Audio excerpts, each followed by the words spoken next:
So the real news is that yesterday, in the morning, my brother told me, check out what's happening in Korea right now. Check out what's happening in the DMZ. And I saw the live feed of President Moon and President Trump sitting or standing in front of that red staircase saying, we're going to do something really amazing today.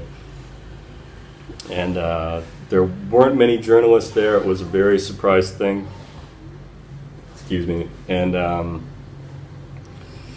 once they got started, I was just following the cameras, getting the live feed on Arirang, the Korean news station, and it was quite chaotic. And then it went out for a while, and then the audio wasn't there, and then it was there, and it was a very crowded room, and you could see a little bit of what was happening, but they weren't able to get a very clear camera angle. It looked like a very select few people were allowed in the area, naturally, as it would be in any ordinary time. The Panjimon village, the part of the DMC that I myself have not been to. But anyway, I got the news, and then I thought, well, I've probably got an hour, so I went down to Lotte Tower, the Korean building that's really the center of my universe out here, which I see from my window, and I do a lot of my grocery shopping there as well. And by the time I got back with my groceries, I put the feed on again, and suddenly there was Donald Trump walking across the border as the first standing U.S. president to ever do that. And it was very hectic. Like, they weren't able to get a very good angle of it. Like, it was very deliberate. The Arirang feed, I kept hearing other people yell at them, get out of the way, don't stand here. The audio was pretty messed up. It was just a very real situation. And this is after seeing President Moon, as I believe the first standing South Korean president to cross that border as well.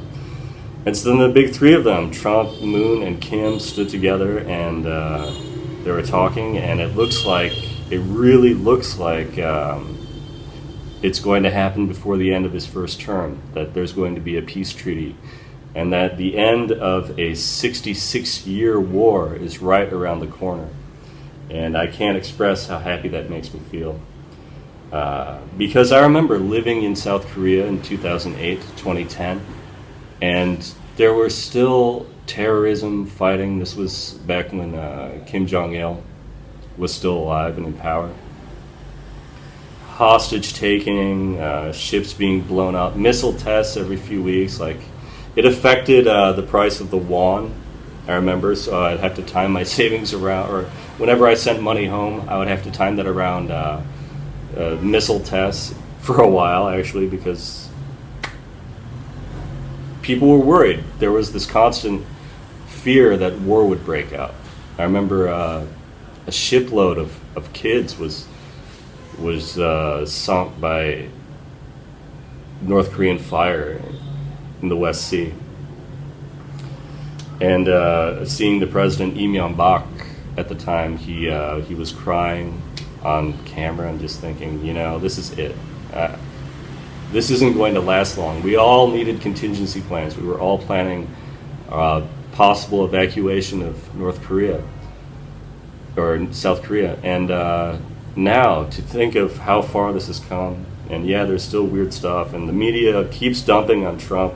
I remember when the journalists were here last, was it in March, during the Peace Summit, and hearing a table of them across from me. I was at my friend's bar, and I could hear these journalists talking about Trump, and it just sounded like Stephen Colbert routines or something, like, oh, this is just photo ops. It doesn't really accomplish anything. It's just symbolic. Well, what is politics besides symbolism?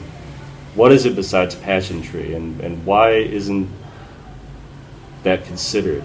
Arirang, between the announcement and watching the video of Trump crossing the border, Arirang talked about the other presidents who had been there, starting with Reagan. Reagan was the first one to go to the DMZ, and he went there, and there were sandbags and machine guns and stuff. It was very 80s looking, and he talked about what a threat they were, what a danger they were.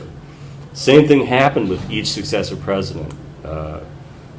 Both Bushes and Clinton and Obama, they would each go to the border and they would talk about how dangerous it was and how they can't be trusted. and just words of condemnation. Whereas Trump goes there and they're shaking hands, and I'm sure they're eating Big Macs and playing basketball. And, in the debates last night, North Korea was not mentioned once. But I imagine when it gets to the real debates, when it gets to the DNC finding whatever clown car garbage candidate they can and running that candidate against Trump, it's going to come up. All Trump has to do is mention North Korea, and I hope he's right. I hope that there is a peace treaty before the end of his first term. And if it isn't quite there yet, then I can't imagine having another person elected, especially when none of them seems to think it's an important issue. None of them has brought up North Korea. No one has talked about this peace process, including Marianne Williamson, who says, well, we just need to approach life with love. The battlefield, we bring love to the battlefield. Just pretty much quoting verbatim A Course in Miracles. Well, what is that love? Is being loving, is Trump not loving, even though this is what he's done to really improve lives for everybody out here in Asia and in the world? So thank you so much, Mr. Trump. And there are times when I hate him, but then there are times when it's like, yeah, he's really doing something that no other candidate could. Over and out.